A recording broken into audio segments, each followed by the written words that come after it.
Hello বন্ধুরা, welcome back to my channel. তোমরা সবাই কেমন আছো? আশা করছি ভালো আছো, আর আমিও ভালো আছি। তো বন্ধুরা দেখো, বাবা আজকে বাজার থেকে একদম টাটকা টাটকা লাউ শাক নিয়ে এসেছিলো। তাই ভাবলাম লাউ শাক দিয়ে একটা রেসিপি তো আমরা বানাবোই বাড়িতে, সেটা তোমাদের সাথেও শেয়ার করি। আর লাউ শাক না আমার খুব পছন্দের একটা শাক, মানে লাউ ডাঁটা লাউ শাক আমার খুব ভালো লাগে। তো চলো বন্ধুরা, আগে লাউ ডাঁটাটা কেটে নিই ভালো করে। আর পাতাগুলো দেখো কি বড় বড়। এই লাউ পাতা দিয়ে পাতুরি খুব ভালো লাগবে যে কোনো মাছের। তো চলো আগে লাউটা কেটে নিই। তো সরি বন্ধুরা, লাউ না, লাউ ডাঁটা। তো লাউ ডাঁটা কিন্তু আমার এখানে কাটা হয়ে গেছে, আর কেটে আমি ভালো করে ধুয়েও নিয়েছি। আর আজকে লাউ ডাঁটা চচ্চড়ি হবে, যেগুলো দিয়ে আলু আর বেগুন, আর কিছুই দেওয়া হবে না। সেই জন্য আমি আলু আর বেগুনগুলোকে সরু সরু করে লম্বা করে কেটে নিয়েছি। এরপর মা এখানে চিংড়ি মাছটা প্রথমে ভেজে নিচ্ছে। চিংড়ি মাছ না হলে কি চচ্চড়ি ভালো লাগে বলো? চলো চিংড়ি মাছগুলোকে একটু লাল লাল করে মা ভেজে নিই।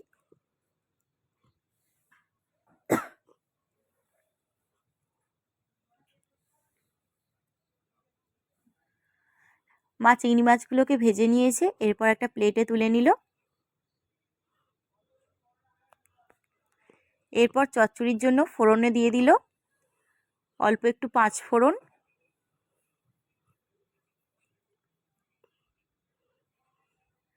3টে চেরা কাঁচা লঙ্কা আর পেঁয়াজ কুচি।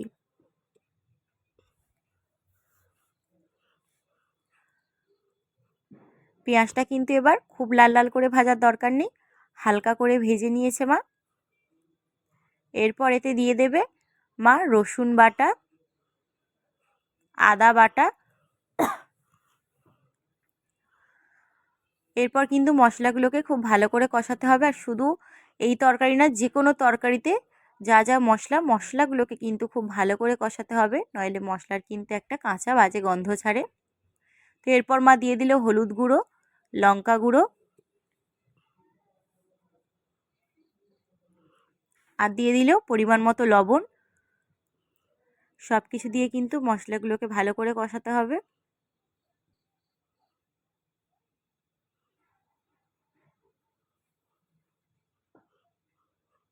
এরপর দিয়ে দিল জিরে বাটা। জিরে বাটাটা দেওয়ার পরেও কিন্তু খুব ভালো করে সব মশলাগুলো মা কষিয়ে নিয়েছে। এরপর দিয়ে দিল 1 চামচ মতো চিনি। দেওয়ার পর কিন্তু সবজিগুলো মা দিয়ে দিল, আলু আর বেগুনটা।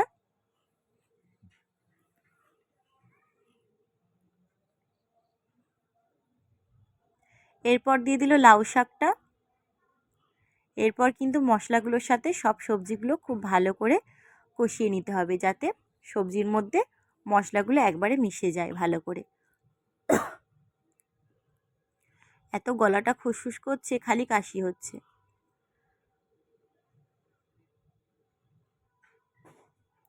তো দেখো বন্ধুরা, মা কিন্তু আস্তে আস্তে সব মশলাগুলোর সাথে সবজিগুলো ভালো করে আস্তে আস্তে করে কষাচ্ছে। আর অনেকক্ষণ ধরে কিন্তু এটা কষাতে হবে।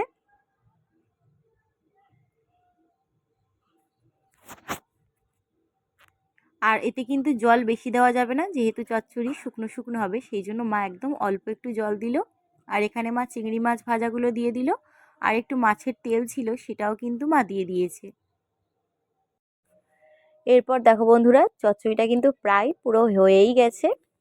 আর মধ্যিখানে কিন্তু মা 2 থেকে 3 বার ঢাকনা খুলে খুলে নেড়েছিল, যাতে না তলায় কড়ার তলায় বসে যায় চচ্চড়িটা, সেই জন্য। তো সেটা আর তোমাদেরকে দেখাইনি। তো চচ্চড়িটা একদম কিন্তু পুরো রেডি হয়ে গেছে, আর মা দেখো নামিয়েও নিয়েছে। তো বন্ধুরা, আজকের রেসিপিটা তোমাদের কেমন লাগলো অবশ্যই কমেন্টে জানিও। আর ভালো লাগলে একটা লাইক কমেন্ট শেয়ার করে দিও। আমার চ্যানেলটাকে সাবস্ক্রাইব করে আমার পাশে থেকো। চলো বন্ধুরা, টাটা। তোমরা সবাই ভালো থেকো, সুস্থ থেকো। আর এই ঠান্ডা গরমে কিন্তু সবারই কম বেশি সর্দি কাশি হচ্ছে, একটু সাবধানে থেকো। তো চলো বন্ধুরা, টাটা, ভালো থেকো। আর অবশ্যই কিন্তু এইভাবে বাড়িতে বানিয়ে খেয়ে দেখো, ভালো লাগবে।